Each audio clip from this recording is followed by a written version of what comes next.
Hello everyone. तो last video डालने के बाद मेरे पास काफ़ी सारे डीएम्स आ रहे हैं कि अब बेटा कैसा है, उसको क्या हुआ था। तो बेसिकली सुबह वो उठा, सुबह उठने के बाद उसको माइल्ड फीवर था एंड उसको मैंने दवाई दे दी, खाना वगैरह थोड़ा बहुत खिलाने के बाद दवाई दे दी और हमें ये था वो ठीक हो जाएगा क्योंकि बहुत हल्का था फीवर ना।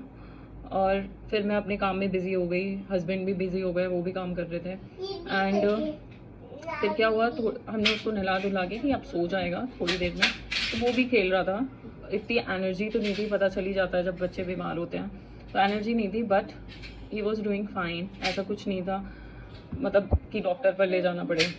फिर मेरे हस्बैंड सेम रूम में थे जहाँ पे वो बैठा था, तो जैसे ही वो टर्न होके देखते हैं, गिरा हुआ था, उसके मुंह से सलाइवा निकल रहा था, आंखें रोल अप हो रखी थी और उसकी बॉडी बिल्कुल ढीली हो रखी थी। और मैंने खाना बनाया था, मैं लंच सर्व ही कर रही थी, तभी एकदम से हस्बैंड ने आवाज़ लगाई कि देखो इसको क्या हुआ। ओ गॉड। फिर मैं आई हूँ, मैंने अपना बच्चा देखा है और वो बिल्कुल उसकी बॉडी बिल्कुल लूज़ हो गई थी। फिर मैंने उसको गोदी में लिया एंड हम उसको कंटिन्यू कोशिश कर रहे हैं उठाने की कि उठ जा उठ जा, और वो ऐसा लग रहा था बेहोश हो रहा है और कुछ समझ नहीं आ रहा था। इतने ज़्यादा पैनिक हो गए थे हम लोग, बहुत ज़्यादा परेशान हो गए थे कि क्या करें, इसको हुआ क्या, इसने क्या खा लिया, मतलब कुछ समझ नहीं आ रहा था।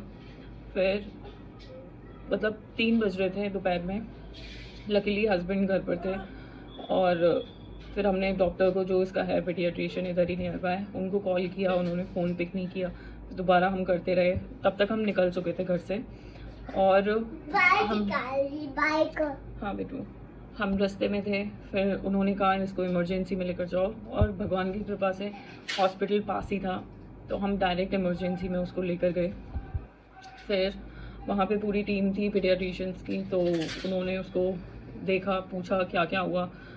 तो मीनवाइल जब रास्ते में थे उसे उठाने की कोशिश कर रहे थे हम ताकि वो बेहोश ना हो, और काफ़ी सारी वॉमिट भी कर दी थी उसने, उसकी आंखें पूरी रोल्ड अप हो रखी थी, मतलब वो कुछ बोल नहीं पा रहा था और हमारी मतलब जान निकल रही थी। फिर हम जैसे तैसे खैर पहुंच गए, डॉक्टर को सब हमने बताई सारी चीज़ें। देन वो बोलते हैं कि सीज़र था, ये कितने मिनट रहा, क्या था, अब उतना हमने देखा ही नहीं, मतलब क्या समझ ही नहीं आ रहा था क्या बोल रहा है, एकदम ब्लैकआउट हो गया था दोनों का। फिर उसको फर्स्ट एड दिया उन लोगों ने, फिर उन्होंने कहा कि इसको एडमिट करना पड़ेगा। हमने कहा हाँ एडमिट कीजिए, क्योंकि इसमें क्या होता है, दोबारा आने के चांसेस होते हैं विदिन 24 आवर्स, तो बच्चे को एडमिट करना होता है।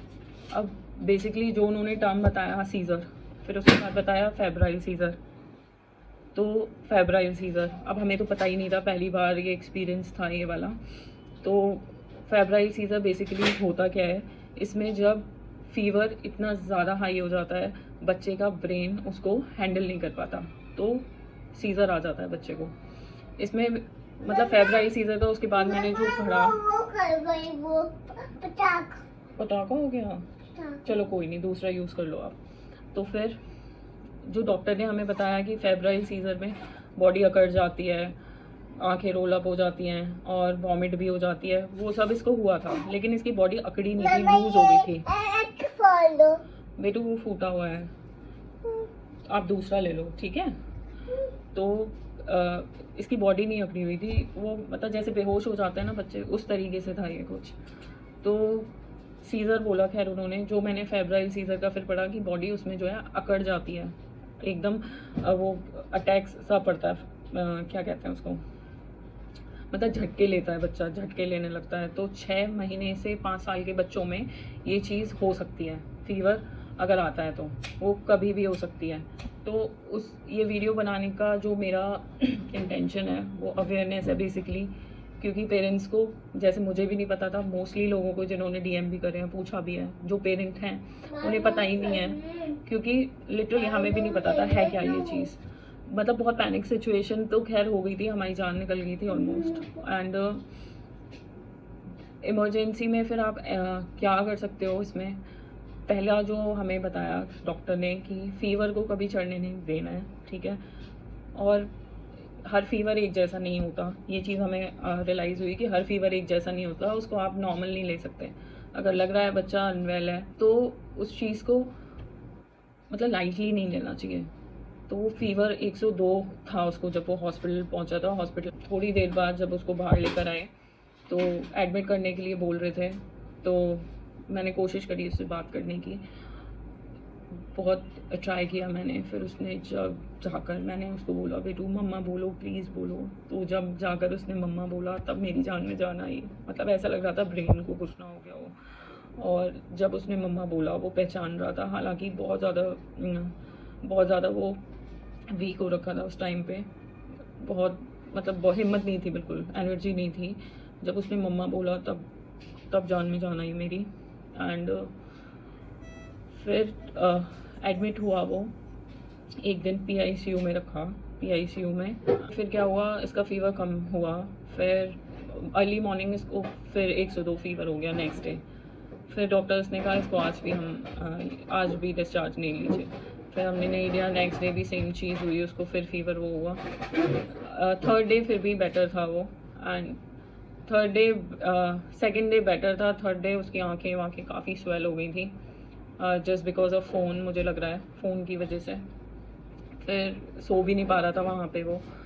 आई विश ये सिचुएशन कभी भी किसी को फेस ना करनी पड़े, लेकिन अगर ऐसा कुछ हो रहा है तो बिना किसी डिले करे बच्चे को लेकर आप जाइए नियर बाय इमरजेंसी में। कोई सेकंड थॉट मत दीजिए अपने बच्चे से रिलेटेड। और जब ऐसी सिचुएशंस होती हैं इसमें पानी वगैरह नहीं पिलाना चाहिए कभी भी, इवन बड़ों को भी पानी नहीं पिलाना चाहिए। अगर कोई बेहोश हो रहा है या कुछ तो चोक कर जाता है, तो मतलब बेसिक 2-3 जो चीज़ें हैं हमें एज अ पेरेंट मुझे लगता है लर्न कर लेनी चाहिए।